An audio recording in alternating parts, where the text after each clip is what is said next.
Alangkah indahnya hidup ini, andai dapat ku tatap wajahmu, kan pasti mengalir air mataku, kena pancaran ketenanganmu. Alangkah indahnya hidup ini, andai dapat ku kucup tanganmu, moga mengalir keberkatan dalam hidupku untuk mengikut jejak langkahmu.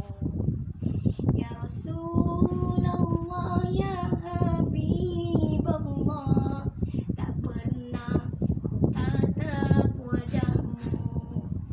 Ya Rasulullah, ya Habibullah, kami rindu padamu. Allahumma salli ala Muhammad, ya Rabbi salli alaihi wasallim.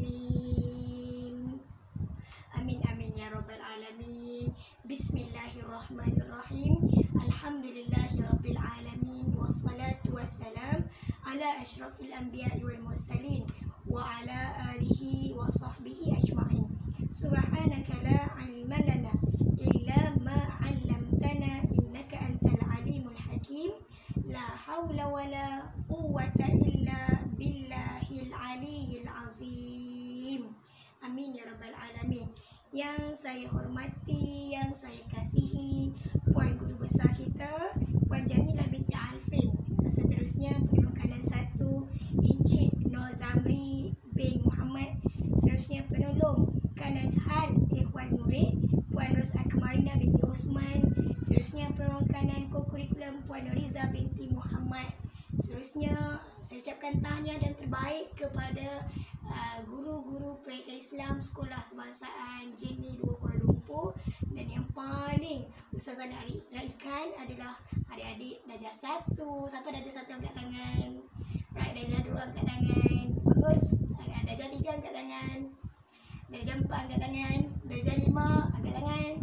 Darjah 6 angkat tangan. Dan adik-adik semua please angkat tangan, letak dekat dada. 3, 2, 1.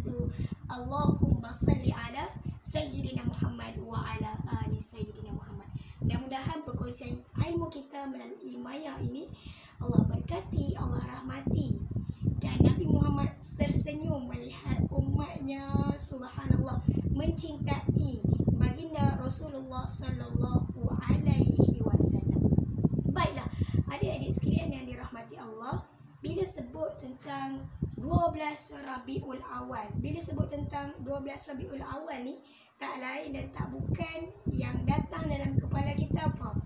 Hari anniversary, ulang tahun, hari jadi ke apa? Semestinya kita nak menyambut Maulidur Rasul sallallahu alaihi wasallam, hari keputeraan baginda Rasulullah sallallahu alaihi wasallam.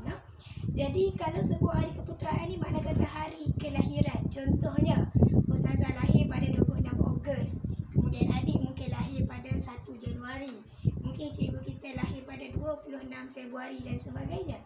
Tapi Rasulullah SAW dilahirkan pada 12 Rabiul Awal. Sebelum kita nak berkongsi lanjut hari yang bahagia, hari yang mulia hari ini, subhanallah, Ustazah mohon izin perkenalkan diri. Saya merupakan, saya Nur Afika binti Mahmud, atau orang panggil Ustazah Afika, ada juga panggil Da'i Afika. Saya merupakan naib juara Da'i Pendakwah Nusantara TV3 Muslim kelima. Sekarang ini berkhidmat sebagai pegawai psikologi di Kementerian Kesihatan Malaysia. Baiklah, perkongsian kita hari ini mudah-mudahan santai, mudah-mudahan sampai, mudah-mudahan diberkati, dirahmati oleh Allah Subhanahu Wa Taala. Sedikit sahaja perkongsian kita hari ini. Cuba kita 3, 2, 1 tarik nafas. Nak lepaskan perlahan-lahan. Allahumma salli ala Sayyidina Muhammad. 3, 2, 1 tarik nafas. 1, 2, 3, 4. Dan tahan dan lepaskan. 1, 2, 3, 4. Allahumma salli ala Sayyidina Muhammad. Bila kita tarik nafas, kita lebih rasa tenang, kita lebih rasa bertenaga. oksigen yang baik dibawa ke otak. Mudah-mudahan kita jadi orang yang bersemangat sepanjang masa, ya. Jadi bila sebut tentang majlis ilmu yang kita buat pada hari ini, semestinya Rasulullah sangat suka orang yang menuntut ilmu Allah Subhanahu wa taala. Dalam satu hadis baginda Rasulullah sallallahu alaihi wasallam, Rasulullah ada menyebut, guru-guru sekolah bahasa Anjani 2, adik-adik saya semuanya dengar. Iaitu Rasulullah disebut man salaka. Ikut akal adik-adik semua. Man salaka tariqan yaltamisu fihi ilman sahalallahu lahu bihi ila tariqul jannah. Ni kalau depan boleh bagi hadiah ni, sebab kita dalam maya kita nak bagi hadiah. Maknanya barang siapa yang berhajat menuntut ilmu Allah Subhanahu wa taala, maka Allah akan bermudahkan jalan baginya menuju ke syurga Allah Subhanahu wa taala. Jadi guru-guru sekalian, apa sekalipun ujian yang menimpa kita, tetapi bila kita berpegang dengan hadis Nabi yang pertama ini, subhanallah, kita niat nak menuntut ilmu. Orang yang menuntut ilmu ni kelebihannya yang pertama adalah dia sukar ditipu oleh orang lain. Maknanya orang tipu kita tak boleh sebab kita ada ilmu. Yang kedua, Allah kata, Nabi kata dah, sahalallahu lahu bihi ila tariqil jannah. Allah akan mempermudahkan jalan baginya menuju ke syurga. Yang ketiga, bila kita ada ilmu, makanya mudah-mudahan ibadah kita sentiasa dibaiki dan dibaiki. Ada orang dia semayang, ada orang dia puasa, ada orang dia tahajud dan sebagainya, tetapi Allah tidak terima. Kenapa? Kerana dia beribadah tanpa ilmu yang betul. Jadi penting untuk kita menuntut ilmu Allah Subhanahu Wa Taala. Dan yang seterusnya, bila kita menuntut ilmu dalam apa juga keadaan sekalipun, maka malaikat akan memayungi kita, subhanallah. Dan mudah-mudahan kita lah yang dikatakan orang yang mendapat syafaat baginda Rasulullah sallallahu alaihi wasallam. Kadang tu kita tak mampu nak bersedekah, kita tak mampu nak bangun qiyamul lail dan sebagainya, dan kita jadilah orang yang mencintai ilmu, iaitu satu jalan kita mencintai Rasulullah sallallahu alaihi wasallam. Sahabat sekalian yang dirahmati Allah, Ustazah nak kongsikan bila mana tibanya Maulidur Rasul sallallahu alaihi wasallam setiap tahun, banyak ada cerita tentang Rasulullah sallallahu alaihi wasallam. Maknanya Rasulullah Muhammad bin Abdullah bin Abdul Muttalib bin Hashim bin Manaf bin Qusay bin Kilab bin Murrah bin Ka'ab bin Khalid bin Fihl bin Malik ila akhir Ibnu Adnan. Jadi banyak kita bercerita tentang sirah baginda Rasulullah. Nak cerita lagi siapa ibu Rasulullah, iaitu Aminah binti Wahab. Anak Nabi kita ada berapa orang adik-adik?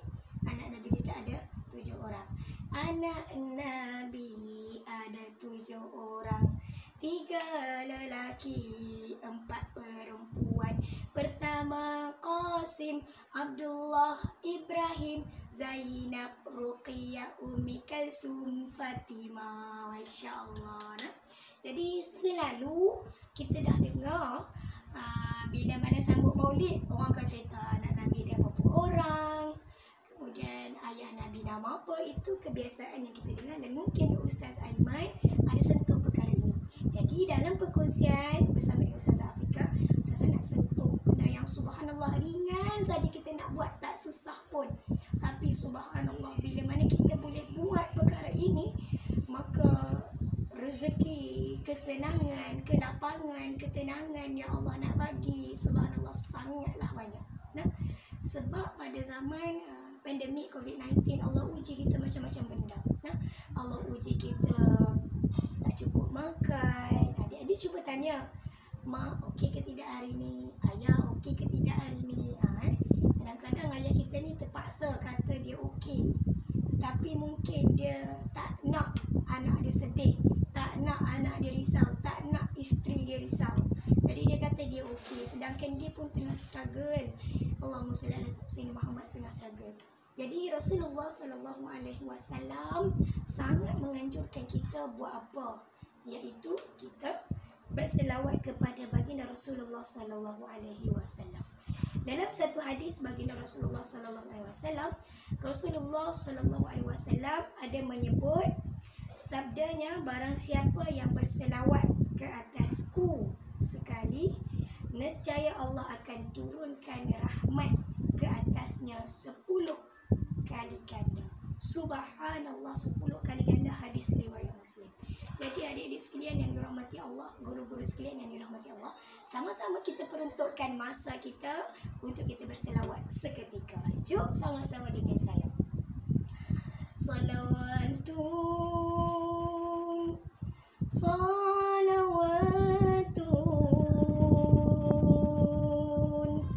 salawatun,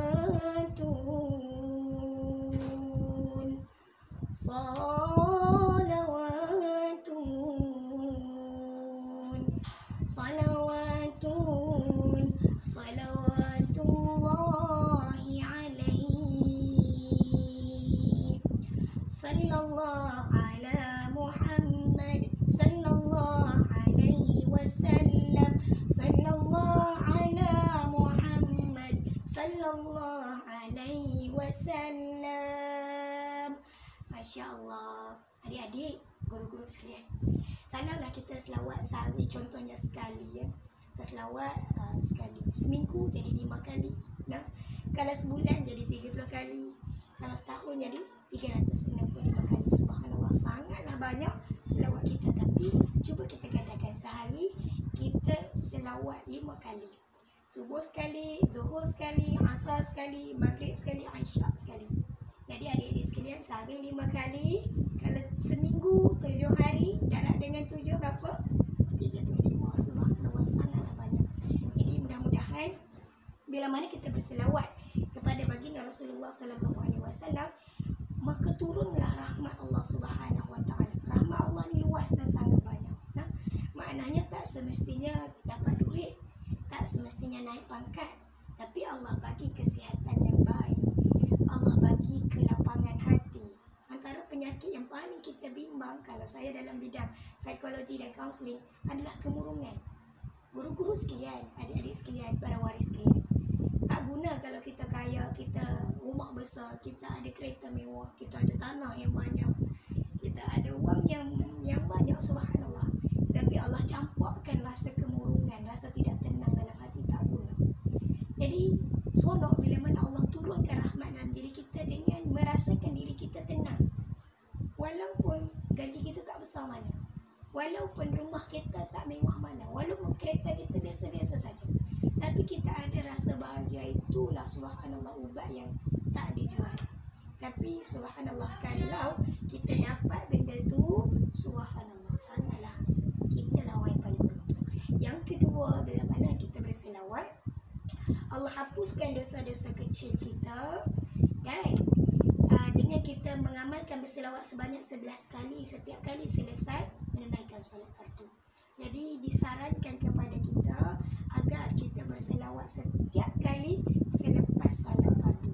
Sebelum kita nak berdoa tu, kita berselawat dulu. Mudah-mudahan dosa kita yang kecil-kecil ni, kadang kita terbuang sampah, kadang kita culas dari segi masa, kadang kita termarah orang, kadang kita ada prasangka yang bukan-bukan, yang menyebabkan ada dosa-dosa kecil dalam diri kita. Kita tak nampak benda ni. Jadi adik-adik sekalian yang dirahmati Allah, guru-guru sekalian yang dirahmati Allah, dengan kita berselawat, mudah-mudahan apa? Allah ampunkan dosa-dosa kecil kita. Yang seterusnya adalah setiap penyakit ada penawarnya. Jadi bacalah selawat, mudah-mudahan sakit itu sembuh. Nah, jadi kita tak tahu adik-adik sekalian, guru-guru sekalian, hari ini kita makan macam-macam makanan. Hari ini kita minum pelbagai jenis minuman yang kita tak tahu sumber halal dan haramnya. Kita tak tahu sumber bersih ataupun najis yang kita makan. Na'udzubillahi min zalik. Jadi mudah-mudahan dengan kita berselawat, Allah hadirkan satu rasa macam seronok nak makan satu makanan tu. Nah, itu ya Allah subhanallah. Kita berselawat, Allah bagi insight, Allah bagi petunjuk melalui hati kita, sama ada yang kita makan itu baik ataupun tidak. Yang seterusnya, bila mana kita berselawat, menurut Said Ahmad Dahlan, sesiapa yang berselawat walau sekali pada malam Jumaat, saat mautnya kelak akan dipermudahkan Allah seperti yang dihadapi oleh para nabi. Subhanallah. Sahabat sekalian yang dirahmati Allah, dalam satu hadis baginda Rasulullah sallallahu alaihi wasallam, Rasulullah ada menyebut, man salaka tariqan yaltamisu fihi ilman sahalallahu lahu bihi ila tariqil jannah.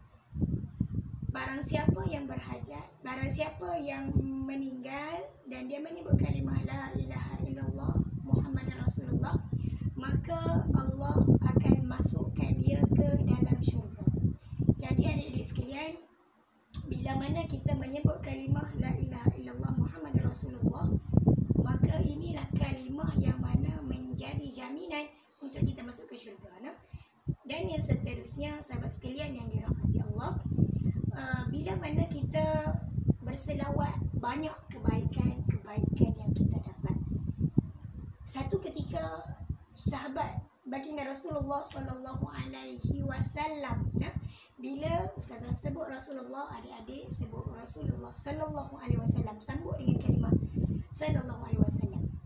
Anas bin Malik bertanya kepada Rasulullah, "Ya Rasulullah, bilakah terjadinya hari kiamat itu? Bila terjadi hari kiamat ya Rasulullah?" Maka jawab Rasulullah sallallahu alaihi wasallam, "Apa yang telah engkau persiapkan untuk menghadapinya?"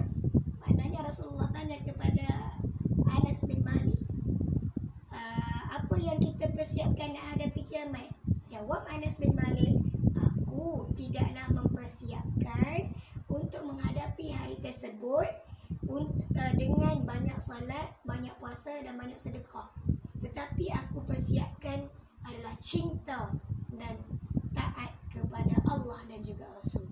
Maknanya Anas bin Malik ni, dia tidak solat yang banyak, dia tidak puasa yang banyak, dia tidak ibadah yang banyak. Tapi apa yang Anas bin Malik buat adalah meletakkan cinta yang utama, sayang sungguh-sungguh dekat Allah dan sayang yang sungguh-sungguh pada Rasulullah. Maka jawab Rasulullah sallallahu alaihi wasallam kepada Anas bin Malik, "Anta ma'a man ahbabta." Kalau begitu, engkau akan bersama dengan orang yang engkau cintai. Hadis riwayat Bukhari.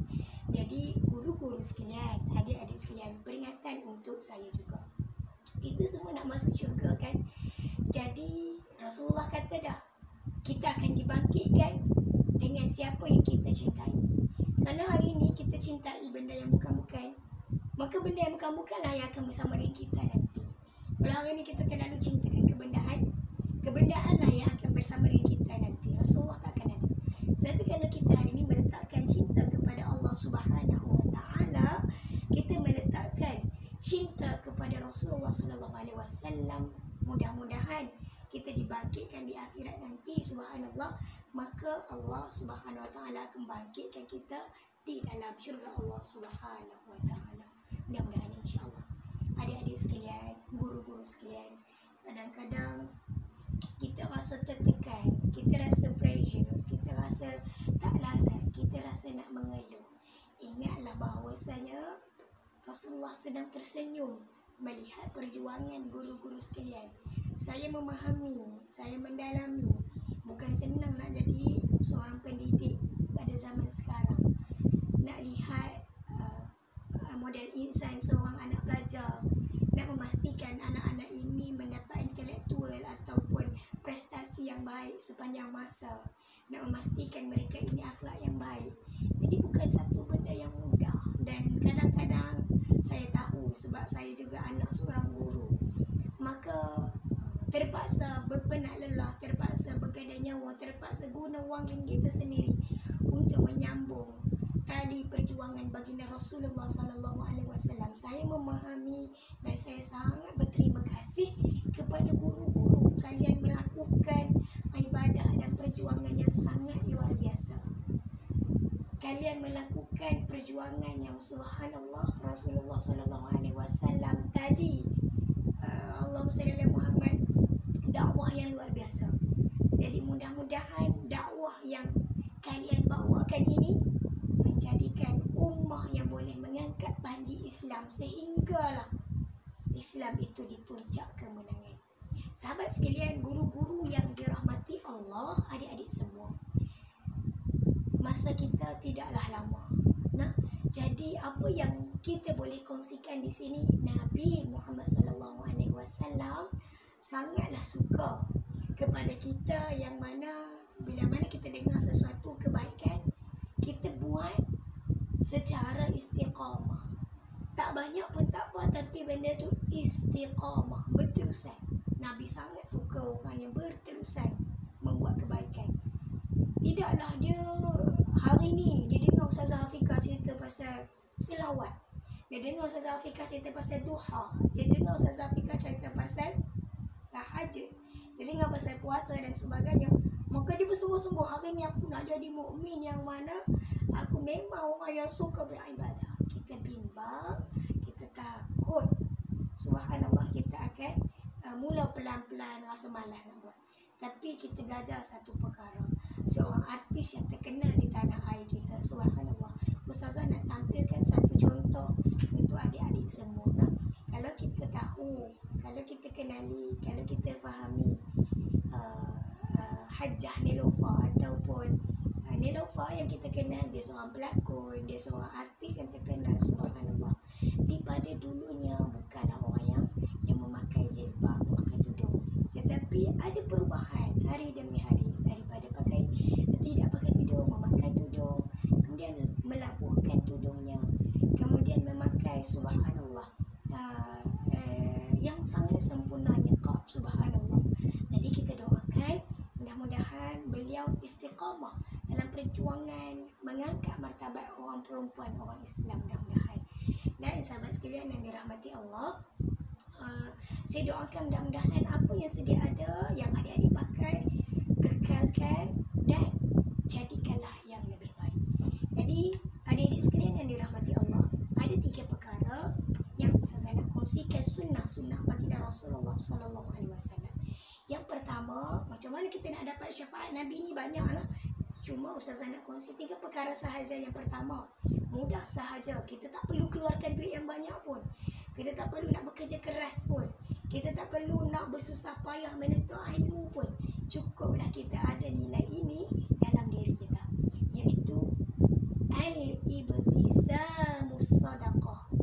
Jadilah orang yang suka senyum, kerana senyum itu adalah sedekah. Dalam satu ayat Quran, Allah ada sebut dalam surah Luqman, Allahumma salli ala Muhammad, wala tusa'ir khaddaka linnasi wala tamshi fil ardi marha innallaha la yuhibbu kulla mukhtalin fakhur. Maknanya Allah Subhanahu wa ta'ala tidak suka orang yang berpaling muka daripada saudaranya. Allah Subhanahu wa ta'ala tidak suka orang yang berjalan bongkak di atas muka bumi Allah. Nah, jadi adik-adik sekalian, Allah suka kita ni jadi orang yang sentiasa menyantuni, merhatikan orang. Jadi di sini kadang tu kita nampak cikgu kita penat, cuba bagi salam dekat cikgu kita, cuba berikan senyuman yang terbaik dekat cikgu kita. Jom kita buat aktiviti senyum sikit boleh? Adik-adik sekalian, guru-guru sekalian, cuba kita senyum bagi nampak gigi atas saja. Ustazah nak tengok. Okey, adik ni bagus. Dia nampak gigi atas saja. Macam tu Baik, cuba kita senyum bagi nampak gigi bawah saja. Cuba kita senyum bagi macam nampak tepi je. Baik adik sekalian, itu namanya senyuman yang tak tulen, senyuman yang tidak sempurna. Jadi senyuman yang sempurna, senyuman yang terbaik adalah kita senyum sama simetri kita, senyum daripada hati. Mudah-mudahan yang tengok tu berasa sejuk hati, subhanallah. Nah, yang keduanya, adik-adik sekalian yang dirahmati Allah, bila mana kita mengamalkan sunnah baginda Rasulullah yang senang ini, mudah-mudahan inilah kadang-kadang kita rasa kita bersedekah, kita berinfak banyak ringgit, kita rasa itulah amalan yang paling mulia. Tapi kita mengabaikan amalan-amalan yang kecil, kita tak tahu nilai yang di sisi Allah Subhanahu wa ta'ala bagaimana. Kalaulah kita buat perkara yang kecil dan mudah-mudahan Allah menilai perkara itu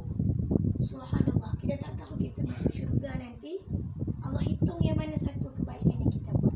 Boleh jadi sebab kita ni suka sangat senyuman yang ikhlas, maka Allah bagi kita masuk syurga. Sebab apa? Sebab kita ni suka senyum kat orang. Kita tak tahu yang mana satu amalan membawa kita ke syurga Allah Subhanahu Wa Taala. Yang keduanya adalah, jadilah kita orang yang suka bantu orang ringan tulang. Jadilah kita ni orang yang subhanallah sangat memudahkan urusan orang. Dalam satu aspek psikologi, bila mana kita ni ada jiwa yang suka membantu orang, menolong orang, maka akan ada hormon yang baik-baik, iaitu hormon endorfin, hormon serotonin, hormon dopamin dan hormon oksitosin yang akan dirembeskan. Bila kita bantu orang, kita akan rasa seronok, kita akan rasa happy, kita akan rasa tenang, kita akan rasa sangat bahagia. Saya memetik satu kata-kata daripada sebuah buku. You receive what you give. Kamu akan dapat seperti mana yang kamu bagi. Jadi you give, you receive what you give.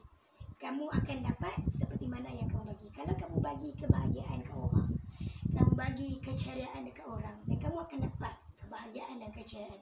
Tapi kalau kamu memberi kemarahan pada orang, memberi keserabutan pada orang, memberi kelemahan kepada seseorang, maka kamu akan dapat semula perkara itu.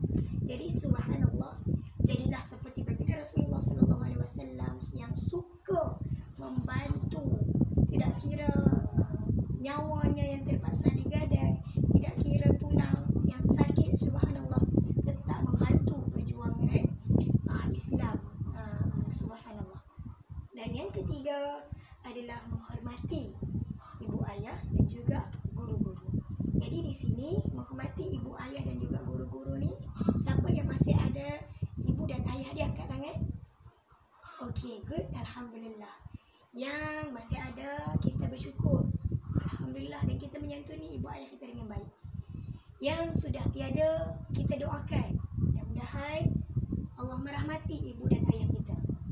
Yang ada tapi jauh, contohnya guru-guru kita, ada tetapi terpaksa duduk di tempat lain. Ada mak, ada ayah, tapi mak ada di kampung, ayah ada di kampung.